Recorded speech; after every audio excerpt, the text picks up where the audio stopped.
My name is James Collins, and I never thought my life, ordinary as a rainy day in Yorkshire, would turn into a story that sends chills down your spine. But if you're listening to this, you're ready to hear what happened to me in that cursed little town of Hawthorne, where darkness hides not only in the woods but in the hearts of people. And trust me, this story isn't for the faint of heart. It all started in the autumn of 2024. I was a 35-year-old bloke, trying to stay afloat after losing my job in Sheffield. I'd worked as a manager at a small logistics firm, but the economy was against me, and I was let go.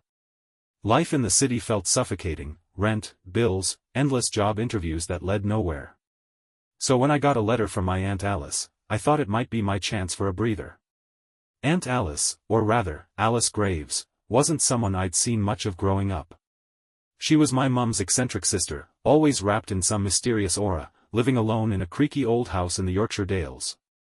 Her letter was short but urgent. She was unwell, needed help sorting out her affairs, and wanted me to come to Hawthorne, a sleepy village nestled between rolling hills and foggy moors. She offered me a place to stay and hinted at leaving me something in her will. With no job and no better options, I packed a bag and drove north. Hawthorne was exactly as I'd imagined a forgotten English village to be: narrow cobblestone streets, stone cottages with ivy crawling up the walls, and a single pub called the Black Ram where locals eyed strangers like me with suspicion. Alice's house stood at the edge of the village, a crumbling Victorian relic surrounded by overgrown hedges and skeletal trees. The moment I stepped inside, I felt a chill that had nothing to do with the October wind. The air was heavy, like the house was holding its breath. Alice greeted me with a weak smile. She was frilier than I remembered, her eyes sunken but sharp. Over tea, she explained she'd been diagnosed with something terminal. Doctors gave her months, maybe less. She needed me to help organize her papers, sell off some antiques, and maybe stay on after she was gone to keep an eye on things. I wasn't sure what she meant, but I agreed. I needed the change, and the idea of inheriting a house, even one as eerie as this, felt like a lifeline. The first few days were quiet. I sorted through dusty boxes in the attic, finding old photos, letters, and trinkets that told the story of Alice's solitary life. But at night, the house came alive with noises, creaks, whispers, the occasional thud from the upper floors. I chalked it up to the wind or my imagination, but I couldn't shake the feeling I wasn't alone. One night, as I lay in bed, I heard footsteps pacing outside my door. Slow, deliberate, like someone was deciding whether to come in. I grabbed a poker from the fireplace and flung the door open, but the hallway was empty, the air icy and still. The next morning, I asked Alice if she'd been up during the night. She gave me a strange look and said, "This house has its secrets, James. Best not to go poking where you're not wanted." Her words stuck with me, but I brushed them off. I was here to help, not chase ghosts. Things took a darker turn when I started noticing the villagers' behavior. At the Black Ram, where I'd go for a pint to clear my head, the locals whispered when I entered. Once, I overheard a grizzled old man named Tom muttering about the Graves curse. When I asked what he meant, he clammed up, paid his tab, and left. The bartender, a wiry woman named Clara, warned me to stop asking questions. "Folks here don't like outsiders meddling," she said, her eyes darting to the door. But I couldn't let it go. Alice's house, the noises, the villagers' stares, it all felt connected. One afternoon, while rummaging through her study, I found a locked drawer in her desk.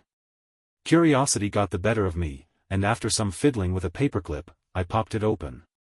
Inside was a leather-bound journal, its pages yellowed and brittle.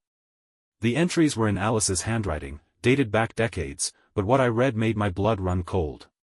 She wrote about a pact, some kind of ritual she and a group of villagers had performed in the 1970s, right here in Hawthorne. They'd called it the offering, a way to ensure the village's prosperity during hard times. The details were vague, but she mentioned a price paid in blood and a presence that lingered afterward, watching, waiting. The last entry, written just a year ago, was a single line: "It's coming for me now." I should never have stayed. I confronted Alice that evening. She was sitting by the fire, wrapped in a shawl, looking older than ever. "What's this about a pact?" I asked, holding up the journal. Her face paled, and for a moment, I thought she'd faint. But then she sighed, like she'd been carrying a weight too long. You weren't supposed to find that, she said. But since you have, you deserve to know. Hawthorne isn't like other places. There's something here, something old, hungry. The village made a deal to keep it at bay, but it always comes back, demanding more. I laughed nervously, thinking she was losing it. You're talking about ghosts? Curses? Come on, Alice. She grabbed my arm, her grip surprisingly strong. It's not a story, James. It's real. And now that you're here, it knows you're part of this house. You can't leave until it's done. Her words hit me like a punch. I wanted to dismiss it as the ramblings of a sick woman, but the fear in her eyes was real. That night, I barely slept. The footsteps returned, louder this time, accompanied by a low hum that seemed to come from the walls. I started questioning my decision to come here. Was Alice delusional, or was there truth to her words? And if there was, what did it mean for me? The next day, I decided to dig deeper. I went to the village library, a tiny room above the post office, and asked for records about Hawthorne's history. The librarian, an elderly woman named Mrs. Hargrove, was hesitant but handed me a box of old newspapers. As I flipped through them, I found articles from the 1970s about missing people, unexplained deaths, and strange sightings in the moors.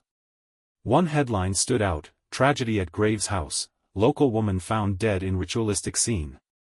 The article mentioned Alice's mother, my grandmother, who died under mysterious circumstances. There were no suspects, no answers, just whispers of something unnatural. I felt sick. Was this the pact Alice wrote about? And why hadn't anyone told me? I drove back to the house, my mind racing. Alice was asleep, so I didn't disturb her, but I couldn't sit still. I needed answers, and the only place to get them was the village itself. That evening, I returned to the Black Ram. The pub was busier than usual, with a mix of locals and a few travelers passing through. I spotted Tom, the old man from before, sitting alone in a corner. I bought him a pint and sat down, determined to get him talking. "You mentioned a curse," I said, keeping my voice low. "What do you know about the Graves family?" Tom's eyes narrowed, but the beer loosened his tongue. "You're Alice's nephew, eh? You shouldn't be here. That house, it's marked. Been that way since your grand's time. People say the Graveses made a deal with something out there in the moors. Kept the village safe, but at a cost. Every few decades, it comes back, and someone pays." "Who pays?" I pressed. He leaned closer, his breath sour with ale. "Whoever's in that house. Your aunt knows. Ask her why she never left." I left the pub shaken. Tom's words echoed Alice's journal, and I couldn't ignore the pattern. Missing people, strange deaths, my grandmother's ritualistic end, it all pointed to something bigger, something I didn't want to believe. But the more I learned, the harder it was to deny. When I got home, Alice was waiting for me in the kitchen. She looked worse than ever, her hands trembling as she clutched a cup of tea. "You've been asking questions," she said, her voice barely above a whisper. "You need to stop, James. For your own sake." "I can't stop," I snapped. "You dragged me into this. What's in this house? What's out there in the moors?" She closed her eyes, as if bracing herself. "It's not just in the moors. It's here, with us. I thought I could protect you, but it's too late. It's chosen you." Before I could demand more, the lights flickered, and a low rumble shook the house. It wasn't thunder, there was no storm. It felt like something deep underground, stirring. Alice grabbed my hand, her nails digging into my skin. "Whatever you do," she whispered, "don't go into the cellar. Promise me." I nodded, but my mind was already racing. The cellar? I hadn't even noticed a door leading there. Was that where the answers were? Or was Alice trying to scare me away from the truth? That night, I made a decision. I couldn't keep living in the dark, jumping at shadows. If there was something in this house, or this village, I had to face it. For Alice, for myself, and maybe for the family I'd left behind in Sheffield, the one I hadn't spoken to in years. I didn't know what I'd find, but I knew one thing: I wasn't leaving Hawthorne until I had answers. After I forced Emily to admit to her betrayal, our life in Leeds became like fragile glass. One wrong move, and it would shatter. I tried to hold it together for the girls, Eva, Lily, and Sophie. They were my world, and I couldn't let my pain destroy their childhood. But every day with Emily was a test. Her smile, which once warmed me, now felt like a mask. Her words, empty. I couldn't shake the thought that she was hiding something bigger than a one-night mistake 5 years ago. My suspicions grew after I noticed her strange behavior. Emily became withdrawn, constantly checking her phone, hiding it when I entered the room. One evening, I saw her quickly tuck a letter into a drawer when I walked into the kitchen. She said it was a utility bill, but her eyes avoided mine. I didn't press her, not then. But that letter haunted me. What was she hiding? Another lie? Another Oliver Blake? Oliver. His name became like a shadow stalking me. After I contacted him through Facebook, he went off the grid. No replies, no new posts. I hadn't told him about Eva. I wasn't ready to share that truth with a stranger, but his silence felt suspicious. What if he knew more than he let on? What if he and Emily were still in touch? These thoughts poisoned my mind, and I decided to dig deeper. One evening, when Emily said she was meeting a friend, or so she claimed, I stayed home with the girls. After they fell asleep, I went to the kitchen and opened the drawer where she'd hidden the letter. My heart pounded like I was a thief in my own house. The letter was there, crumpled, as if Emily had tried to throw it away but changed her mind. I unfolded it. It wasn't a bill. It was a handwritten note, no signature, addressed to Emily. The words were short but sent a chill down my spine. You thought you could run?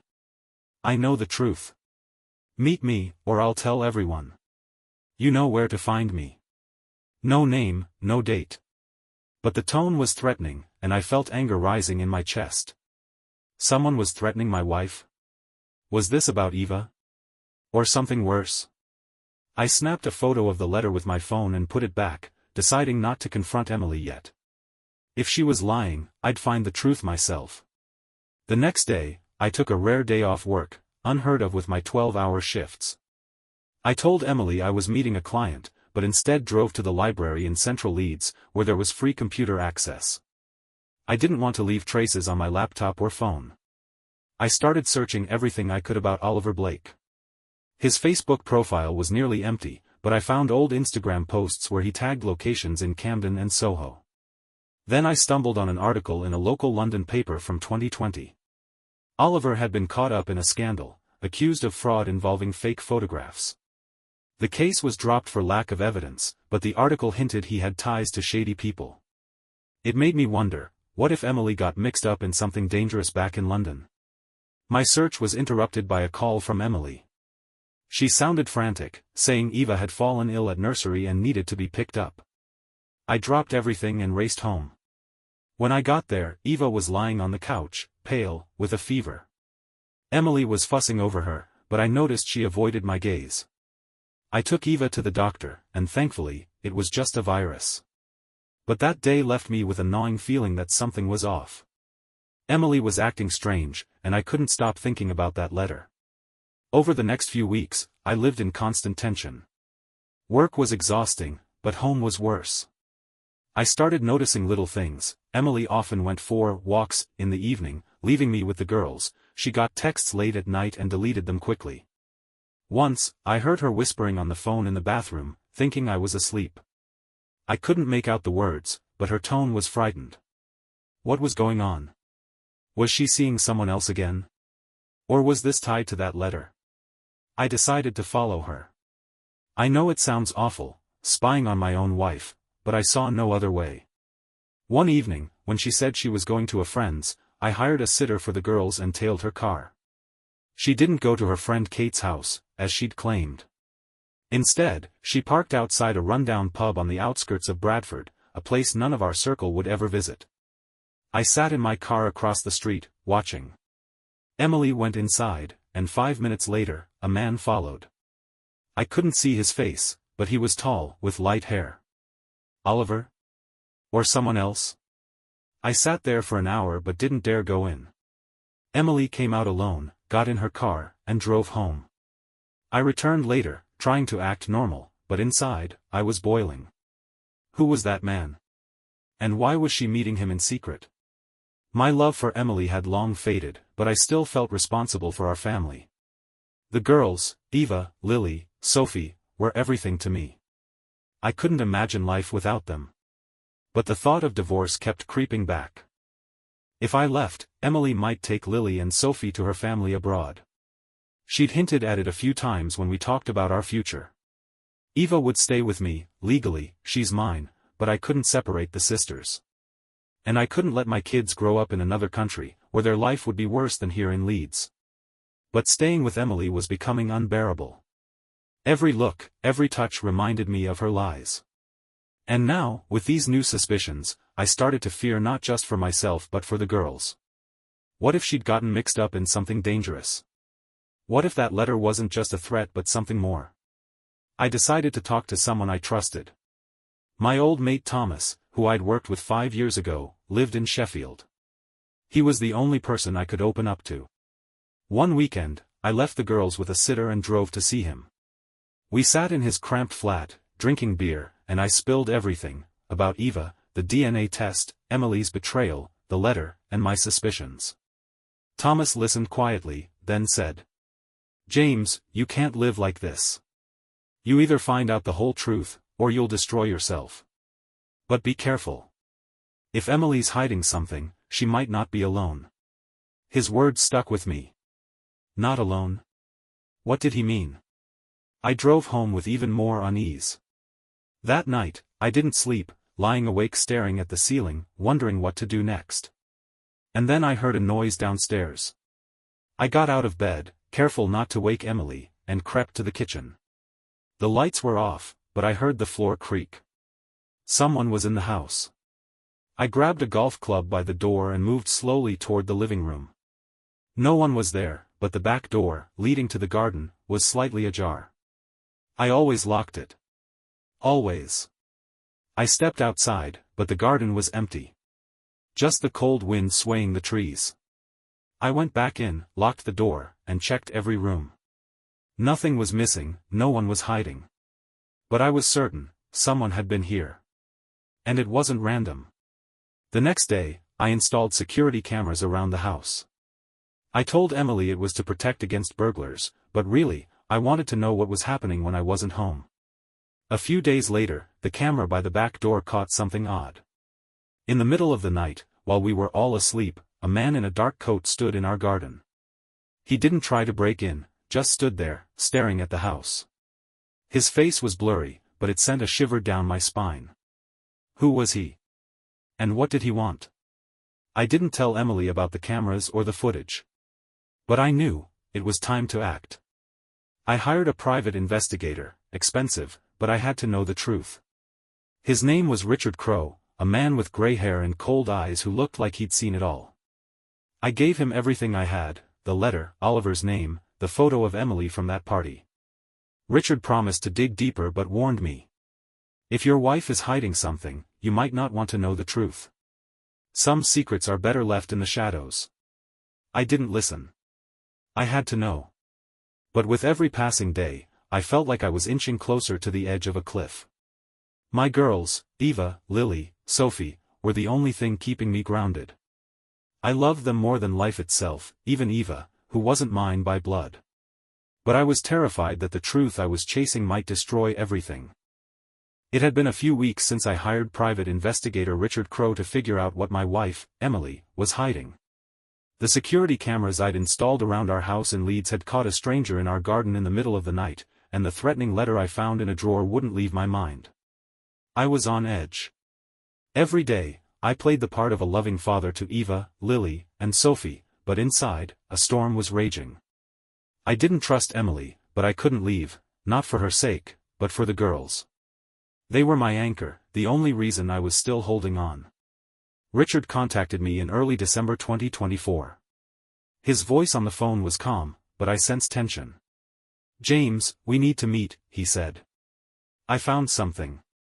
But it's not what you expected."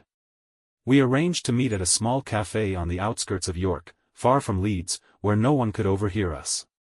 I told Emily I was heading to work and left the girls with a sitter.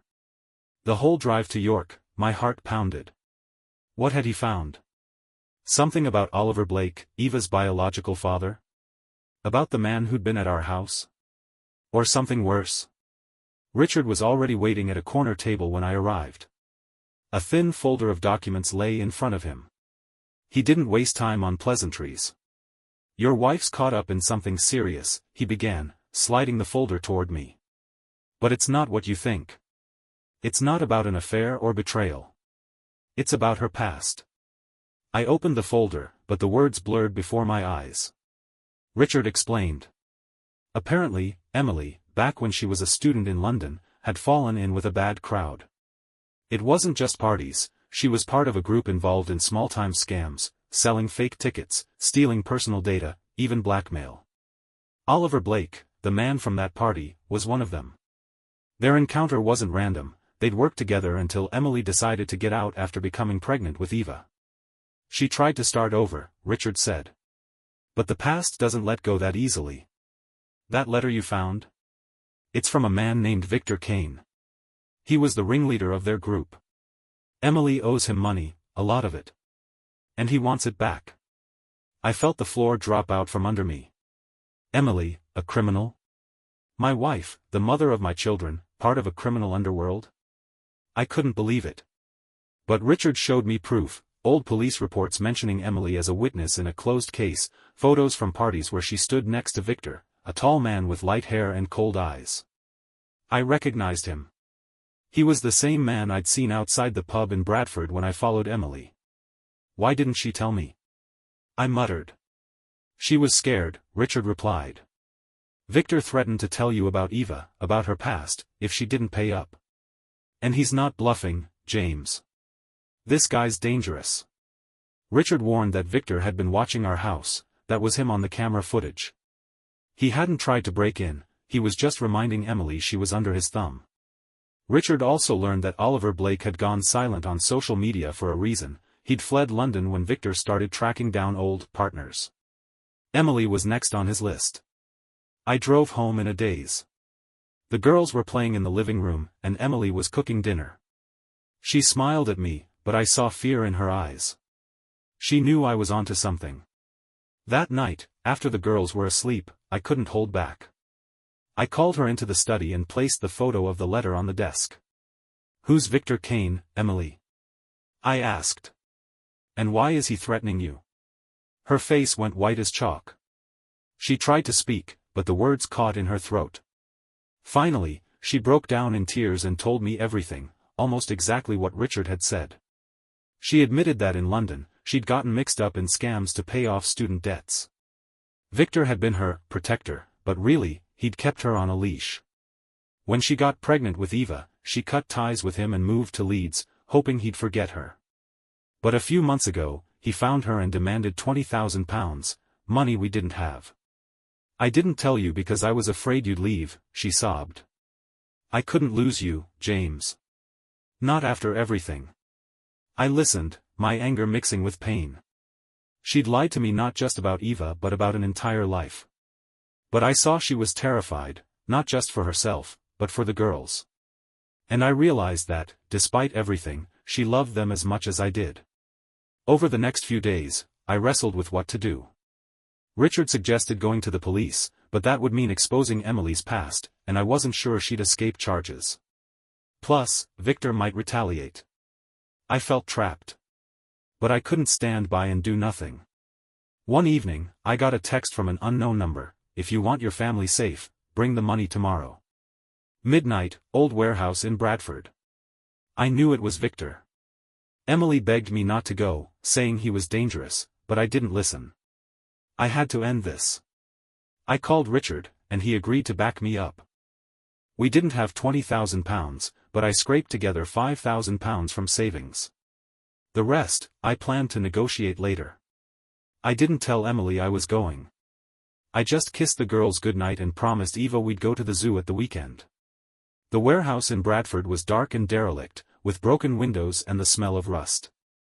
Richard waited in the car nearby, phone ready to call the police if things went south. I walked inside, clutching the bag of cash. Victor was already there, tall, light-haired, with a smile that made my blood run cold. "You're braver than I thought," he said. "Where's the money?" I tossed the bag at his feet. $5,000 there. "I'll get you the rest, but leave my family alone." He laughed, checking the bag. "You think this is about money? Emily owes me more than a few quid. She knows too much." Anger surged through me.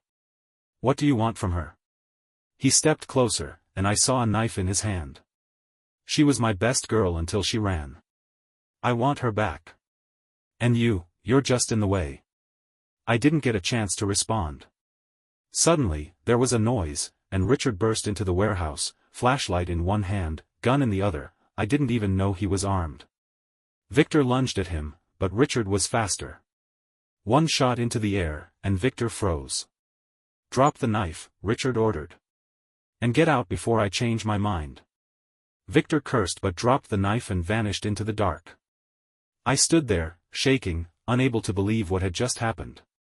Richard drove me home, saying he'd keep tabs on Victor but warning me he might come back. When I got back, Emily was waiting in the living room. She threw herself at me, crying, and I told her everything. She begged for forgiveness, promising to do whatever it took to keep our family safe. And in that moment, I realized that, despite all the lies, she was the mother of my children. And the girls needed us both. I thought about divorce for a long time. Every time I looked at Emily, I remembered her lies, her past. But then I'd see Eva, drawing pictures for me, Lily, laughing as I tossed her in the air, and Sophie, falling asleep in my arms. I couldn't lose them. And I couldn't take their mother away, flawed as she was. Emily and I made a deal. We'd stay together for the girls, but I set terms: complete honesty, no more secrets. She agreed, and we started working on our marriage, not for love, but for family. I don't know if I'll ever love her again, but I know I'll do anything for my kids. Victor hasn't shown up since. Richard said he left the country, spooked by our encounter. But I'm not letting my guard down. The cameras are still running, and Richard's on speed dial. Today, I watch my girls playing in the garden, and I know I made the right choice. Eva, Lily, Sophie, they're mine, no matter what DNA says. And I'll stay here, in Leeds, in this house, for them. Life isn't perfect, and I still wrestle with demons inside, but I know one thing: family isn't just blood. It's a choice. And I choose them.